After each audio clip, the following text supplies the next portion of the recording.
한 주간의 부동산 뉴스 중에서 주목할 만한 이슈를 골라서 심층 분석해보는 시간입니다. 권혁중 평론가와 함께합니다. 평론가님 안녕하십니까? 네, 안녕하십니까? 네. 자, 한 주간에 많은 이슈들이 있었습니다. 어떤 주요 이슈들이 있었습니까? 가장 눈에 띄는 것은 역시나 이제 종부세 부과 이슈랑 그다음에 양도세 비과세 12억 원 상향 이슈가 아마 가장 부동산 쪽에서는 이슈지 않았을까 생각을 해봅니다. 그렇습니다. 제일 핫 이슈 같은데 오늘 이 소식들 준비해 보도록 하겠습니다. 자, 먼저 이 종합부동산세 신고 기간을 앞두고 달라진 종부세 내용에 대한 관심이 높습니다. 이와 관련된 내용부터 얘기 나눠보겠습니다. 자, 올해 급증한 주택분 종부세를 둘러싼 잡음이 여전히 계속되고 있습니다. 네. 어떻습니까? 이 종부세 계산 오류도 지적되고 있는데 이건 어떤 내용입니까? 그러니까 주택분 종부세에 대해서 세액 계산에 오류가 좀 있었는데 네. 어떤 부분에 다 그렇지는 않고 바로 그 재개발 재건축된 신축 아파트에 대해서 장기 보유 특별 공제 예. 요 세액이 약간 이렇게 오류가 있었던 부분이 있었습니다. 이게 왜 그러냐면 보통 우리가 1주택자이고 만 60세 넘어가고 보유 기간이 높을수록 네. 많을수록 사실 이제 특별 공제를 이제 받게 되는데 사실 이게 재건축 재개발 아파트 같은 경우에는 이 전부터 살기 전부터 사실 보유 기간을 체크를 해야 되는데 네. 신축된 다음부터 이때부터 이제 취득일로 봐서 보유 기간이 짧아진 경우가 있었습니다. 예. 그럼 당연히 이제 특별 공제를 못 받기 때문에 세금이 많이 나올 수밖에 없었죠. 그래서 이런 부분이 이제 국세청에서 인식을 하고 이런 재개발 재건축 아파트 단지 중심으로 해서 가능성 있는 곳에 다시 한번 고지서를 발급한 사례가 있었거든요. 예. 이런 부분들이 조금 어느 정도 이슈가 있었다고 생각을 해봅니다. 예, 그러니까 재개발, 재건축, 장기 보유 공제 여부 등을 꼼꼼히 챙겨봐야 될 것 같습니다. 맞습니다. 예. 자, 그런데 언론을 통해서 종부세 폭탄 이런 기사를 많이 봤는데 올해부터는 좀 부담을 줄이는 방안도 마련됐다고요? 맞습니다. 뭐 첫 번째로 본다 그러면 1세대 1주택자 세액 공제가 좀 확대된 부분이 있는데요. 네. 뭐 나이가 많을수록 그다음에 이제 보유 기간이 길수록 공제 한도가 이제 늘어나게 됩니다. 공제 금액도 기존 9억 원에서 11억 원으로 사실 늘어났는데 1주택자 1가구 1주택자 같은 경우에는 고령자 공제 한마디로 우리가 60세 이상 되면은 뭐 60세면은 한 20%, 그다음에 65세면 30%, 그다음에 70세면은 40%. 여기에다가 장기 보유 공제라고 있습니다. 네. 5년 이상 되는데 5년 같은 경우에는 20%, 뭐 예를 들어서 15년 이상 갖고 있다, 그럼 50%. 합산이 돼서 최대 80%까지 이게 공제가 되는데 이 공제의 퍼센테이지도요. 과거에는 70%였다가 이번에 이제 80%더 늘어났습니다. 그래서 이렇게 장기 보유 특별 공제도 이제 눈여겨볼 만하고 또 한 가지는 공동명의 이제는 1주택자도 1세대 1주택자의 계산 방식에 산정하기로 이게 특례 조항이 좀 생겼거든요. 예. 이게 왜 이슈였냐면은 이게 종부세는 인별과세입니다. 그러다 보니까 공동명의면은 정부가 이제 해석하기를 야 1가구 2주택이야. 그러면 당연히 공제를 못 받는 거예요. 아까 말씀드렸던 1주택자에 대한 공제를 못 받기 때문에 시장에서 난리가 났었습니다. 그래서 이번에 이제 특례 조항이 온 게 좋아. 그러면 선택할 수 있게 해줄게. 그래서 그러니까 공동명의이신 분들도 1가구 1주택의 혜택, 아까 말씀드렸던 이런 특별 공제를 받을 수 있도록 이번에 이제 한시적으로 특례 조항을 넣습니다. 네. 그러면은 내가 어떤 게 유리하느냐 이걸 좀 따져보셔야 되는데 이런 홈택스나 아니면 모바일 손택스라고 그러죠. 예. 여기에 가셔서 간이세 계산 프로그램이 있습니다. 여기에 가셔서 내가 특례 적용 시와 미적용 시를 보셔서 예. 어느 게 더 유리한지를 좀 보셔야 되겠다고 말씀을 드립니다. 예. 이 아는 만큼 아낄 수 있는 건 종부세도 마찬가지인 것 같아요. 네. 예. 이 절감 방안을 살펴봤는데 그렇다면 이 종부세가 인상되는 사례도 있다고요? 그렇습니다. 그 주택분 세율 인상도 됐고요. 또 한 가지는 세부담 상한 인상도 됐죠. 네. 뭐 먼저 말씀드리면은 종부세 세율이 좀 인상이 됐습니다. 뭐 예전에는요, 이게 3억 원 이하는 0.5%, 그 다음에 뭐 3억 원에서 6억 원은 0.7%였는데 이런 어떤 세율 자체가 3억 원 이하는 0.6%로 됐고요. 그 다음에 3억 원에서 6억 원 사이가 0.8%. 그러니까 조금 더 늘어났습니다. 그러니까 당연히 세금이 더 나올 수밖에 없는 구조라고 볼 수만 되겠고 또 한 가지 볼 게 조정 대상 지역 2주택자에 대한 세액 상한이 원래는 200%였다가 300%로 이제 인상을 한 부분도 눈에 띄고요. 법인이 굉장히 조금 이렇게 많이 늘어났습니다. 사실 단일세율, 그래서 3%, 6%로 아예 그냥 딱 단일세율로 지정을 했거든요. 그래서 법인 같은 경우에가 이 종부세가 굉장히 많이 늘어난 케이스. 그래서 이런 것들이 좀 이번에 이제 많이 바뀌었다라고 말씀을 드립니다. 네, 이 종부세 달라지는 부분이 좀 있는 만큼 잘 체크하셔야 될 것 같습니다. 자, 이렇게 종부세와 함께 양도세 정책에도 변화가 있었습니다. 1가구 1주택자에 한해 12억 원으로 상향된 비과세 기준이 지난 8일부터 시행됐습니다. 관련한 얘기 이어나가도록 하겠습니다. 자, 평론가님. 네. 좀 이 양도세 이 전례 없이 좀 빠른 속도로 개정안이 시행됐는데 뭐 특별한 이유라도 있을까요?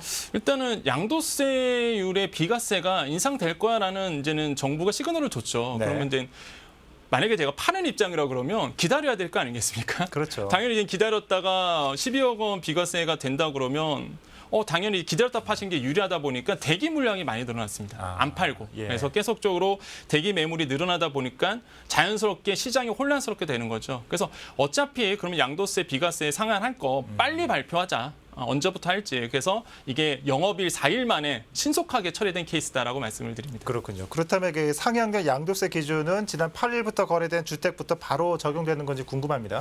네, 일단은 시행일이 법 공포일 만큼 예. 사실 이게 비과세 기준 상향은요, 양도분부터 이제 적용하게 되는데, 그럼 이 양도분이 어떤 의미냐? 보통 잔금 청산일 아니면은 등기일 중에 빠른 날로 합니다.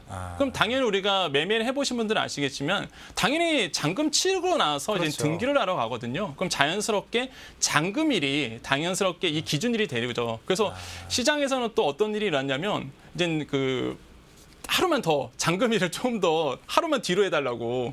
예, 왜냐하면 하루만 기다리면은 양도세의 비과세 혜택을 받을 수 있기 때문에. 네네. 그래서 이제는 뭐 시장에서는 굉장히 좀 당일 굉장히 혼란스러웠던 모습들이 좀 있었습니다. 그래서 이런 이슈들이 있었다라고 말씀을 드립니다. 그렇군요. 그렇다면 그 양도세 장기 보유 특별 공제에도 좀 변화가 있습니까? 어떻습니까? 네, 특별공제도 굉장히 좀 혜택을 좀 받으셔야 되겠는데요. 일단은 1가구 1주택자 같은 경우에는 양도가액의 12%가 이제 비과세라고 말씀드렸잖아요. 예.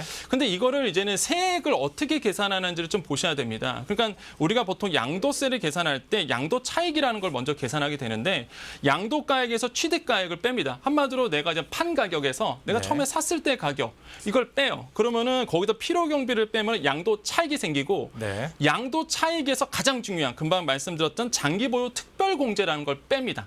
그러면은 이제 양도 소득 금액이 나오고 과표가 나오고 과표에서 세율 곱해서 산술세액이 나오는데 여기서 가장 중요한 게 이 특별 공제 부분입니다. 네. 과연 내가 이 특별 공제를 받을 수 있느냐 없느냐가 이제는 세액에서 굉장히 중요할 텐데 실제 이 장기 보유 특별 공제 같은 경우에는요. 3년 보유 2년 거주할 경우에는 특별 공제율이 20%밖에 안 되는데 아까도 말씀드렸다시피 장기 보유하면 아니면 10년 이상 보유하게 되면 최대 80%까지 늘어나게 되거든요. 네. 그럼 어떤 일이 생기느냐?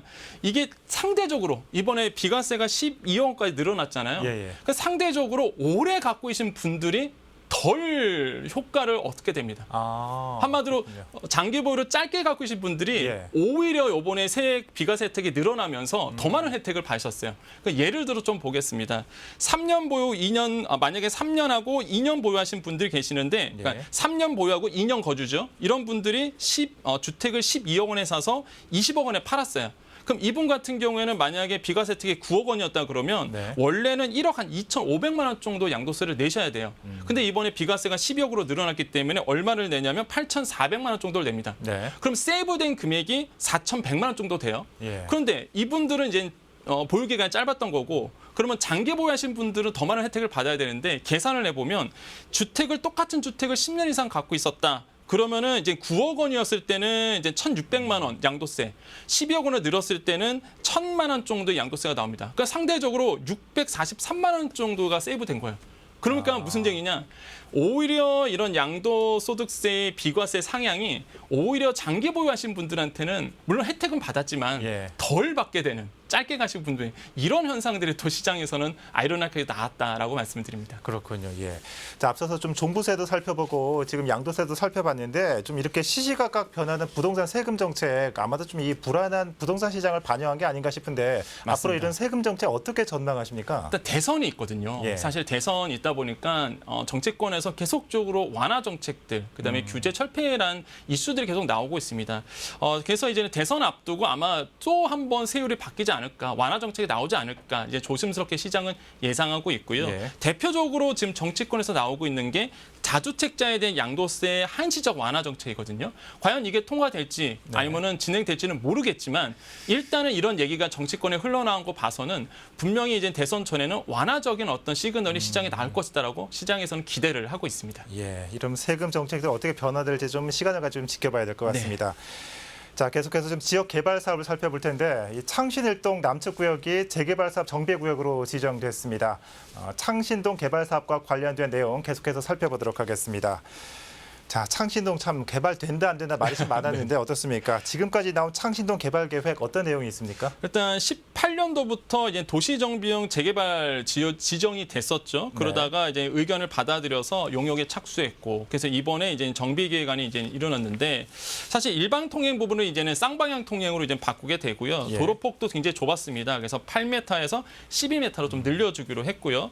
또 가장 문제가 됐던 게 사실 그 쪽방촌이었거든요. 예. 쪽방촌에 굉장히 협소한 데 320명이 거주하고 계셔갖고 이 부분을 어떻게 해소할까 해서 인센티브, 한마디로 용적률 인센티브를 100% 주기로 했습니다. 그렇게 된다 그러면 아무래도 좀 서로 윈윈할 수 있는 어떤 내용들이 나오기 때문에 네. 이런 분들이 조금 이렇게 재발 계획으로 지금 나와주고 있습니다. 예.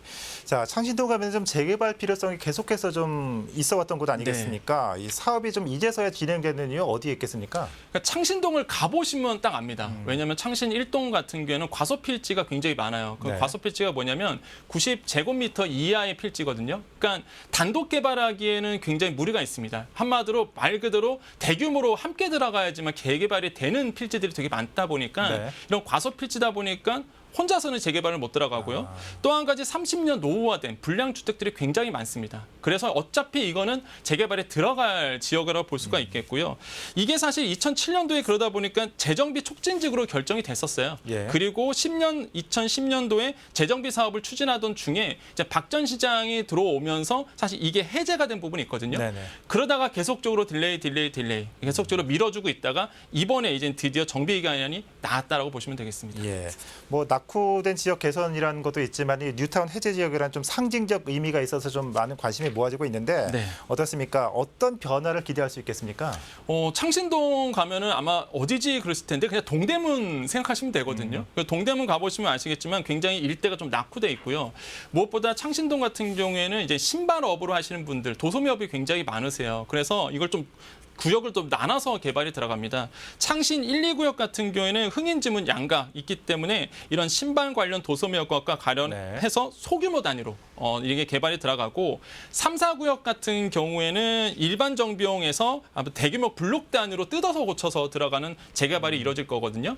그러다 보니까 굉장히 아마 그쪽 사시는 분들은 뭐 천지가 개벽된다라는 말처럼 정말로 뭐 못 보던 건물 들어설 거고 그다음에 고층 건물에 들어설 예정이기 때문에 이것도 한번 기대해 볼 만하다고 생각을 해봅니다. 네, 뭐 창신동도 창신동이지만 서울시 앞으로 좀 재개발 사업도 좀 궁금해집니다. 네. 예.